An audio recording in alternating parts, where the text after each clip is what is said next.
माझ्या विधानामुळे गैरसमज झाला। मुंबई महाराष्ट्राची भाषा मराठीच, यात दुमत नाही।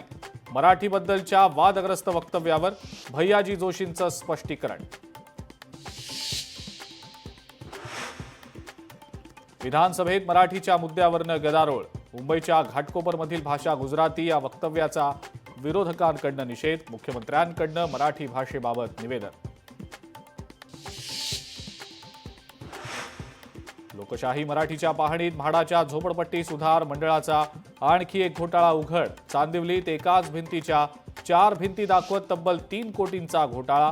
तर 2014-15ला पूर्ण झालेलं काम पुन्हा 2022-23ला दाखवल्याचा प्रकार। संतोष देशमुख हत्या प्रकरणात धक्कादायक माहिती समोर। एका व्हॉट्सअप ग्रुपवरून 12 मिनिटात तब्बल 4 व्हिडिओ कॉल। आरोपी कृष्णा आंधळेनंच व्हिडिओ कॉल केल्याचं आरोपपत्रात नमूद। विधान परिषदेतल्या 5 रिक्त जागांसाठी भाजपकडनं 6 नावं चर्चेत। राम सातपुते, केशव उपाध्ये, संदीप जोशींसह जगदीश मुळीक, संजय केनीकर आणि प्रमोद जठारांचंही नाव चर्चेत।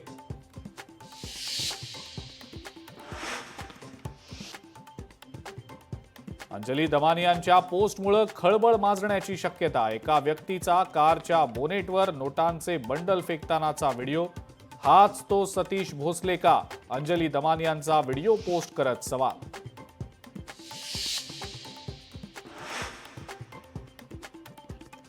मुंबईतील अँटिलिया बॉम्ब प्रकरणी सचिन वाझेला दिलासा देण्यास हायकोर्टाचा नकार। अटकेला आव्हान देणारी याचिका कोर्टानं फेटाळली।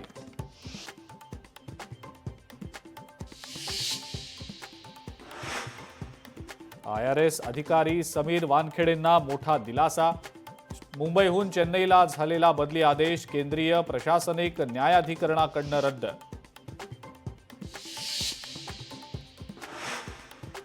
आणि दक्षिण कोरियाच्या हवाई दलाच्या लढाऊ विमानानं चुकून रहिवासी भागातच फेकले बॉम्ब। अनेक जण जखमी, काही इमारतींचंही नुकसान। लोकशाही मराठी ऐका, पहा, जागरूक रहा।